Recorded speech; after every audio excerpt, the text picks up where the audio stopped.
주시는 하나님의 말씀은 마가복음 15장 1절에서 32절까지의 말씀입니다. 마가복음 15장 1절에서 32절까지. 제가 가진 성경은 신약 82쪽에 있습니다. 우리 함께 드라마 바이블로 함께 듣고 은혜 나누도록 하겠습니다. 제15장.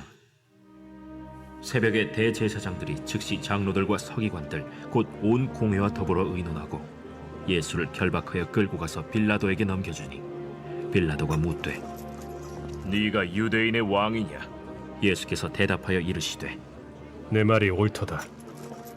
하심에 대제사장들이 여러 가지로 고발하는지라 빌라도가 또 물어 이르되 아무 대답도 없느냐? 그들이 얼마나 많은 것으로 너를 고발하는가 보라. 예수께서 다시 아무 말씀으로도 대답하지 아니하시니 빌라도가 놀랍게 여기더라. 명절이 되면 백성들이 요구하는 대로 죄수 한 사람을 놓아주는 전례가 있더니 밀란을 꾸미고 그 밀란 중에 살인하고 체포된 자 중에 바라바라 하는 자가 있는지라. 무리가 나아가서 전례대로 하여 주기를 요구한데 빌라도가 대답하여 이르되 너희는 내가 유대인의 왕을 너희에게 놓아주기를 원하느냐? 하니 이는 그가 대제사장들이 시기로 예수를 넘겨준 줄 알미러라. 그러나 대제사장들이 무리를 충동하여 도리어 바라바를 놓아달라 하게 하니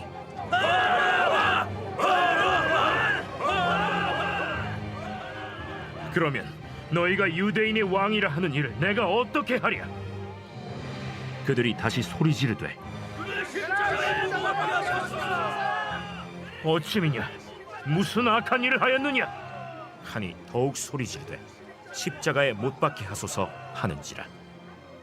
빌라도가 무리에게 만족을 주고자 하여 바라바는 놓아주고 예수는 채찍질하고 십자가에 못 박히게 넘겨줍니다. 군인들이 예수를 끌고 브라이도리온이라는 뜰 안으로 들어가서 온 군대를 모으고 예수에게 자색옷을 입히고 가시관을 엮어 씌우고 경례하여 이르되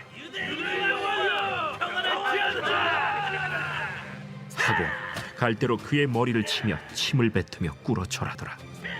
희롱을 다 한 후 자색옷을 벗기고 도로 그의 옷을 입히고 십자가에 못 박으려고 끌고 나가니라.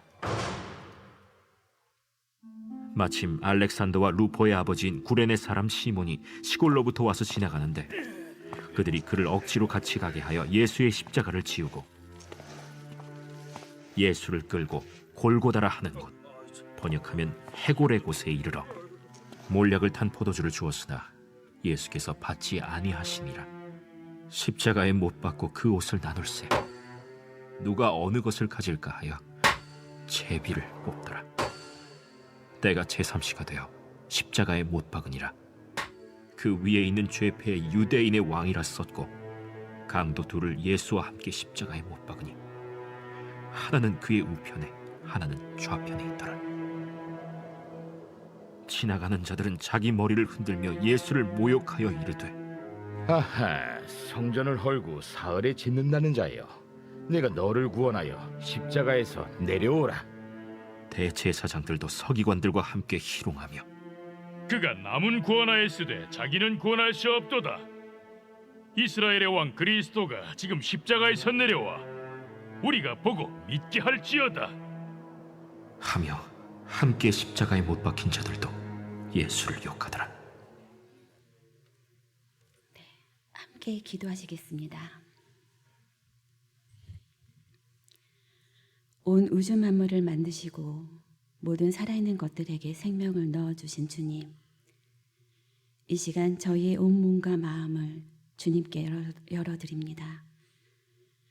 저희 안에 있는 모든 생각과 감정과 의지를 주님께 올려드리오니 성령님께서 이 모든 것을 사용하여 주님의 말씀을 잘 알아듣게 도와주시고 주님의 역사하심과 그 은혜에 민감하게 반응하며 주님께 더 가까이 나아가게 하옵소서.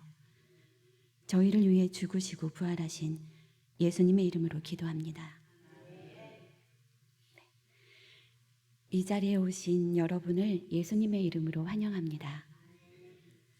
우리를 구원하신 참 좋으신 우리 주님의 사랑과 그리스도의 평화가 교회 여러분 모두와 함께 하시길 빕니다. 철로역정 잘하고 계시나요? 마가복음이 거의 끝나가고 있는데요. 우리 모두 잘 알고 있는 것처럼 마가복음은 16장으로 구성되어 있고 오늘 본문은 15장 1절에서 32절까지입니다. 이것 또한 잘 알고 계실 텐데요. 복음서에는 중복되는 이야기가 등장하죠. 그런데 자세히 들여다보면 차이점이 많다는 것을 발견하게 됩니다. 저자가 강조하고 있는 그 신학적인 의도가 그 안에 담겨 있기 때문입니다. 그래서 우리가 성경을 읽을 때 그것을 발견하고자 하는 노력이 필요합니다. 예를 들면 마태복음은 아브라함과 다윗의 자손 예수 그리스도의 계보라라는 말씀으로 시작하죠. 누가복음은 우리 중에 이루어진 사실에 대하여라고 시작합니다. 요한복음은 태초에 말씀이 계시니라 이렇게 시작하죠. 복음서이지만 너무나도 다른 시작입니다. 마가복음은 어떠할까요? 마가복음 1장 1절을 함께 한번 찾아볼까요? 마가복음 1장 1절입니다.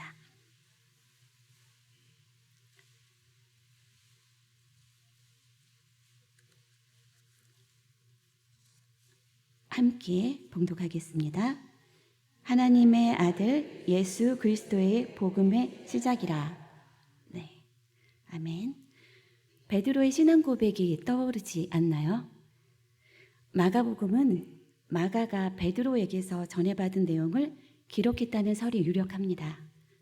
1절 말씀은 그것을 뒷받침하는 또 하나의 근거가 되기도 하죠. 그렇다고 한다면 마가복음의 중심을 이루는 말씀은 무엇일까요? 그러니까 주제 말씀이라고 할 수 있는 말씀은 어떤 말씀이 될까요? 마가복음 10장 45절이 가장 유력한데요. 그 말씀을 함께 찾아보겠습니다. 마가복음 10장 45절입니다.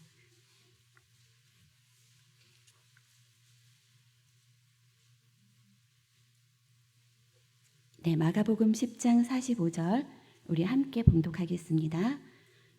자가 온 것은 섬김을 받으려 함이 아니라 도리어 섬기려 하고 자기 목숨을 많은 사람의 대속물로 주려 함이니라. 아멘.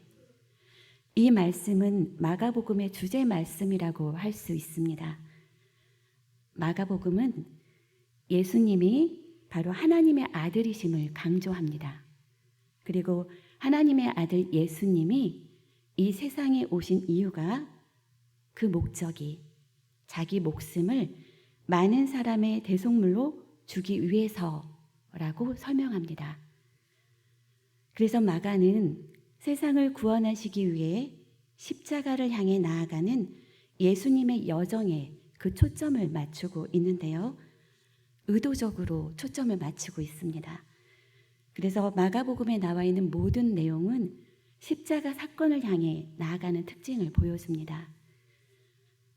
십자가 사건은 하나님을 사랑하고 이웃을 사랑하는 최고의 모습을 보여주죠. 예수님은 이 세상에 온 목적, 그러니까 자신의 죽음과 부활을 염두하시면서 제자들을 가르치시고 돌보셨습니다.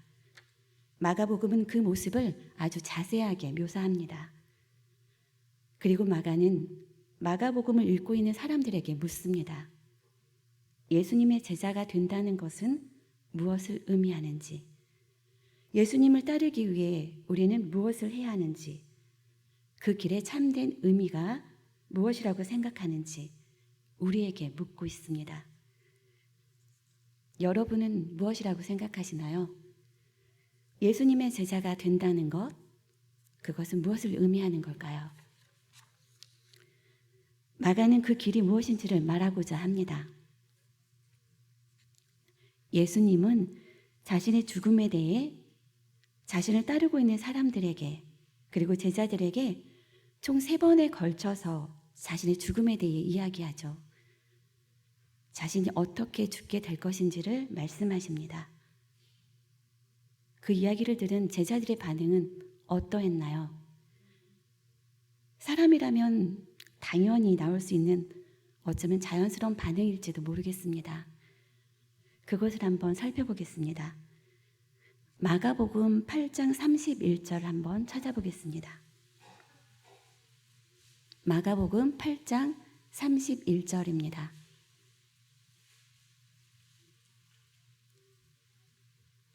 네, 우리 함께 읽어볼까요? 시작. 인자가 많은 고난을 받고 장로들과 대제사장들과 서기관들에게 버림받아 죽임을 당하고 사흘 만에 살아나야 할 것을 비로소 그들에게 가르치시되. 아멘. 이 말씀은 베드로의 신앙 고백 이후에 이어지는 예수님의 말씀입니다. 베드로가 주는 그리스도 신이이다 라고 고백하죠. 하나님의 아들이라고 고백하는 베드로입니다. 그런데 예수님께서 내가 죽게 될 거야.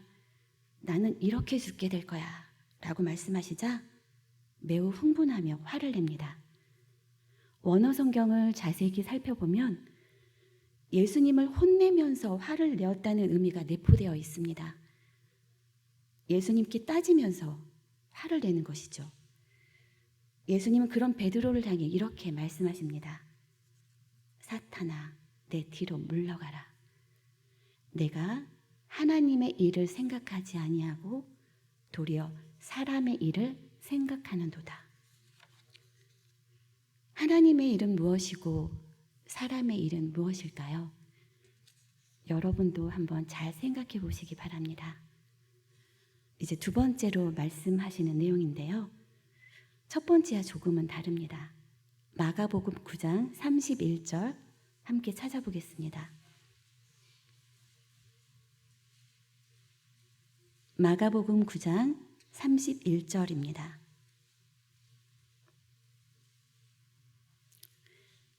함께 봉독하겠습니다. 이는 제자들을 가르치시며 또 인자가 사람들의 손에 넘겨져 죽임을 당하고 죽은 지 3일 만에 살아나리라는 것을 말씀하셨기 때문이더라. 아멘. 두 번째 죽음을 말씀하실 때에도 제자들은 여전히 깨닫지 못합니다. 그 말씀의 의미를 묻기조차 두려워합니다.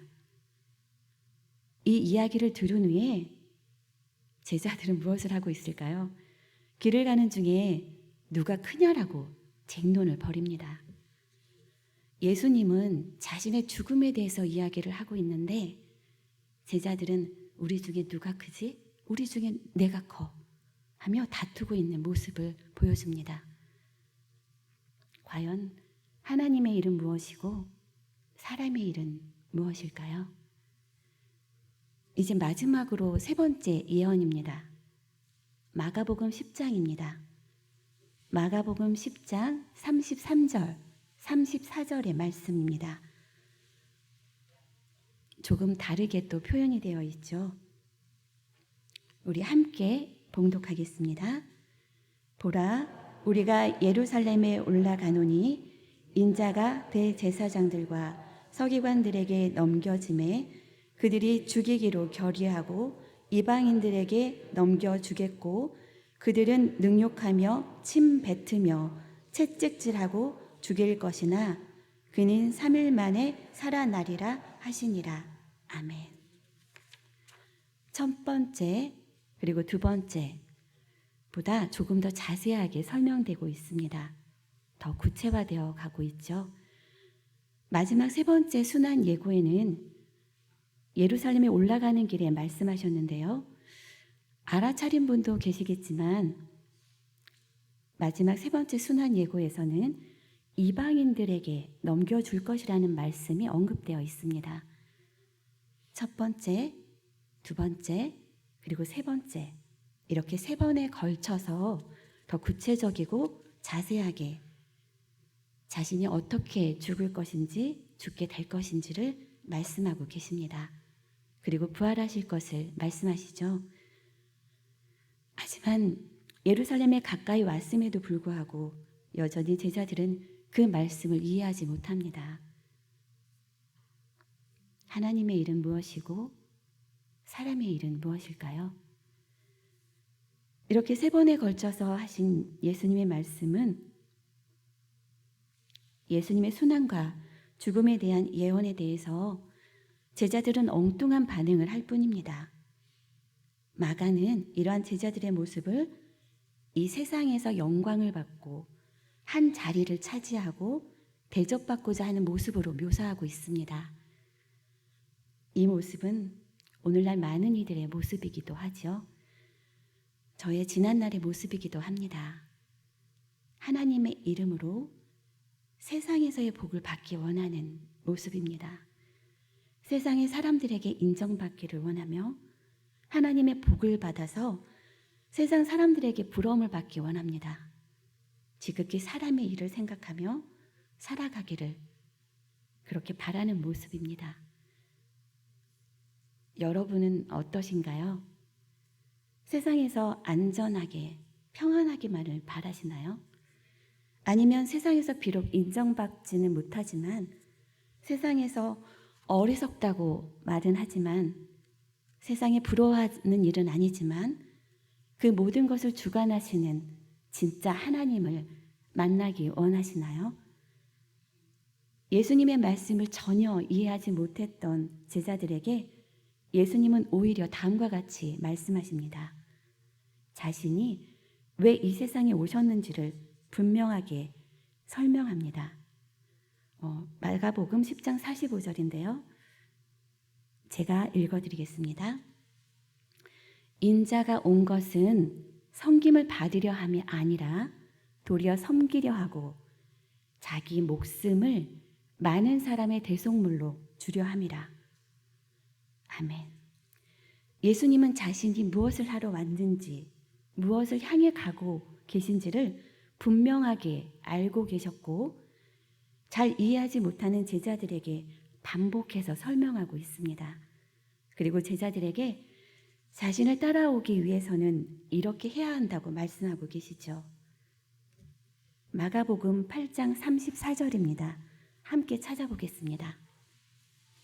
마가복음 8장 34절입니다.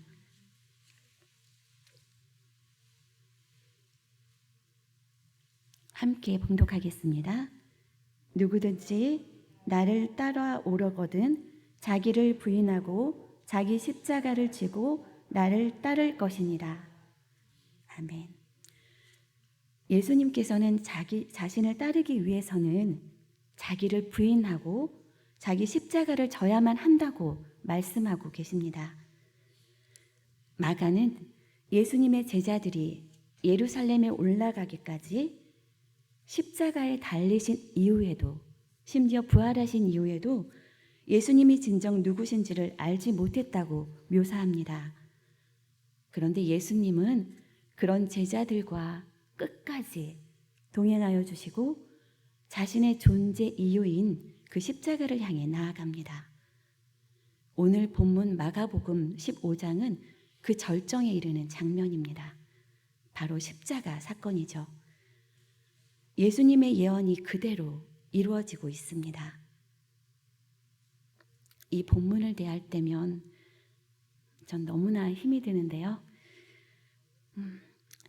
예수님의 말씀처럼 예수님은 제자였던 가룟 유다에 의해서 유대 지도자들에게 넘겨지고 유대 지도자들은 신성 모독을 주장하며 사형받을 자로 예수님을 정죄하고 이방인 빌라도에게 넘겨줍니다. 그리고 예수님은 십자가형에 처하게 되죠. 예수님이 예언하신 순환과 죽음은 그대로 이루어지게 됩니다.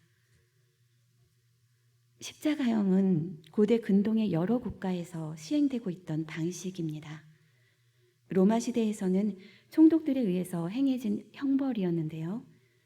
사람들에게 주는 가장 잔인한 형벌로 알려져 있습니다. 그래서 로마인들은 자국민들에게는 적용하지 않았고 식민지 속국의 노예나 반역자들에게만 행하였다고 전해집니다. 십자가에 달리기 전에 먼저 채찍질을 맞게 되는데 이 채찍 가죽 끝에 날카로운 뼈나 납 같은 것이 달려 있어서 이 채찍을 맞고 나면 생살이 떨어져 나가고 심한 경우에는 뼈와 내장이 드러나기도 했다고 합니다. 15절에서 예수님은 그러한 채찍을 맞으셨고 이제 16절부터 예수님은 군인들에게 희롱을 당하는 장면으로 나아갑니다. 로마 군인들에게 예수님은 그저 유대인의 왕이라는 어떤 죄를 지는 로마에 반역한 사람일 뿐입니다. 비난하고 조롱받아 마땅한 대상입니다. 원어 성경을 자세히 들여다보면 그들이 하는 이 조롱은 한 번만 하는 것이 아니라 계속해서 반복적으로 지속적으로 진행되고 있음을 알 수 있습니다. 군인들이 할 수 있는 온갖 조롱과 비난이 쏟아지고 있습니다. 수치와 모멸을 느낄 수 있는 모든 것이 그곳에 있습니다. 그런데 그곳에 놀라운 아이러니가 존재합니다. 유대인의 왕이라는 죄패를 가진 예수님은 진짜 유대인의 왕입니다. 그 왕은 세상의 방식대로 자신의 힘을 행사하지 않습니다. 하지만 로마 군인들에게는 그것은 조롱과 비난 그리고 희롱의 이유가 됩니다. 같은 사건인데요. 같은 일인데 하나님의 일로 볼 때와 사람의 일로 볼 때 다른 견해를 가지게 됩니다. 그리고 이어서 골고다에서 십자가에 달리시게 되는데요. 십자가형에서 영을 처하기 전에 맞은 매질과 또 그로 인한 상처 그리고 십자가형으로 인한 못 박힌 곳에 찢어지는 고통 계속해서 피는 흘러내리고 있고 참을 수 없는 기갈이 이어집니다. 그 앞에는 구경꾼들이 지나가고 야유와 욕설이 반복됩니다. 그런데 그들이 조롱하는 내용에도 아이러니가 있습니다. 29절에 성전을 헐고 사흘에 짓는다는 자여 십자가에서 내려와 너 자신이나 구원해 보아라. 그렇게 이어지는 31절에서는 대제사장들과 서기관들이 희롱하는 말에 그가 남은 구원하였으되 자기는 구원할 수 없도다 라며 조롱하며 나아갑니다. 그들이 그렇게 조롱하는 말에는 세상의 일로 본다면 충분히 납득이 되기도 합니다. 하나님의 성전에 대해서 그런 힘이 있다면 마땅히 자신의 생명 또한 구할 수 있어야 하기 때문입니다. 그런데 그들이 조롱하는 그런 말들은 아이러니하게도 예수님의 활동을 다르게 또 표현하고 있기도 합니다. 예수님은 바로 많은 이들의 몸값으로 자기 목숨을 바치러 오셨기 때문입니다. 바로 하나님의 역사라는 사실입니다. 하나님의 일인데 그것을 모르는 사람들은 이해하지 못하는 사람들에게는 그것이 사람의 일이 될 때는 십자가 사건은 그저 조롱하는 이유가 됩니다.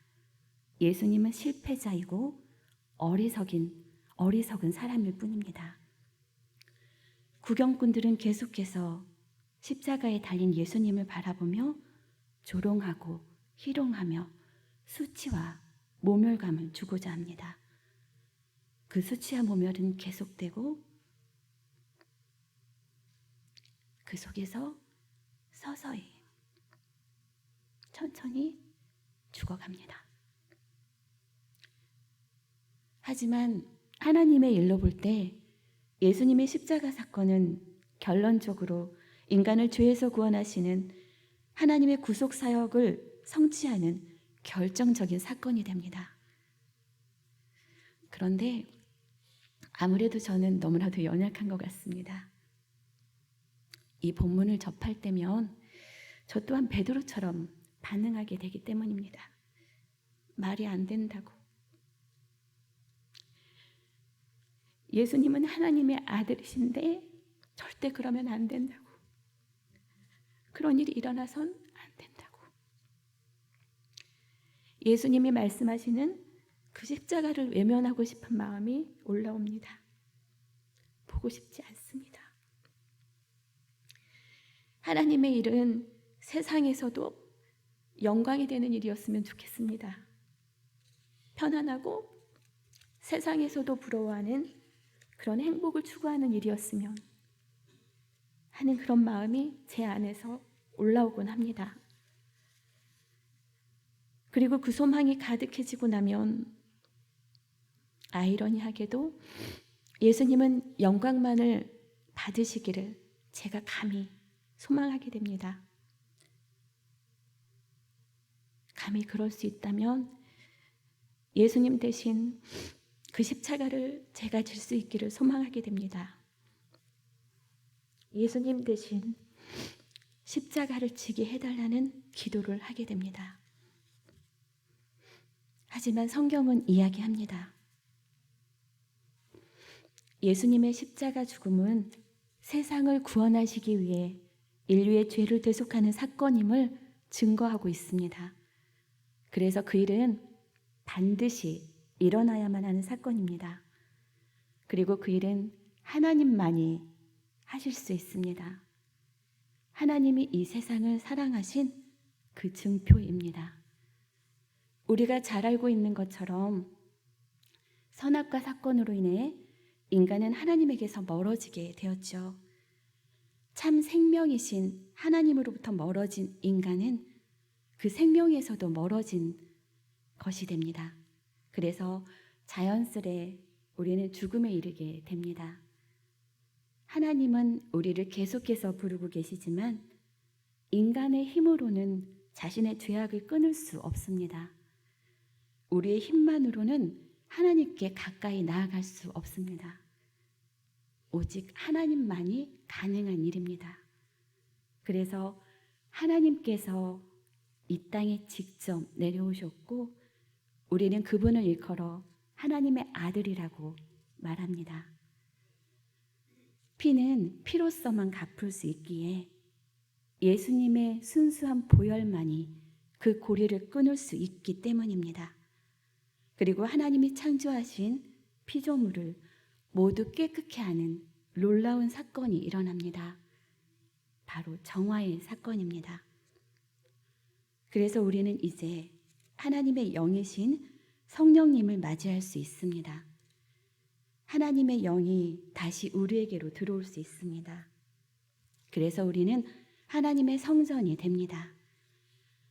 이제 하나님의 성전이 되어 성령님의 가르침에 따라 조명되고 우리는 예수님의 장성한 분량까지 성장해 나아가며 하나님께로 나아갈 수 있습니다. 그 과정에는 죽음과 부활이라는 해산하는 고통이 따르게 되지만 우리는 그 길을 용기 내어 나아가야 합니다. 예수님은 제자들에게만 아니라 지금 이 순간 우리들에게도 말씀하고 계시기 때문입니다. 나를 따라오려거든 자기를 부인하고 자기 십자가를 지고 나를 따를 것이니라. 이제 우리는 무엇을 해야 될까요? 여러분은 무엇을 하기 원하십니까?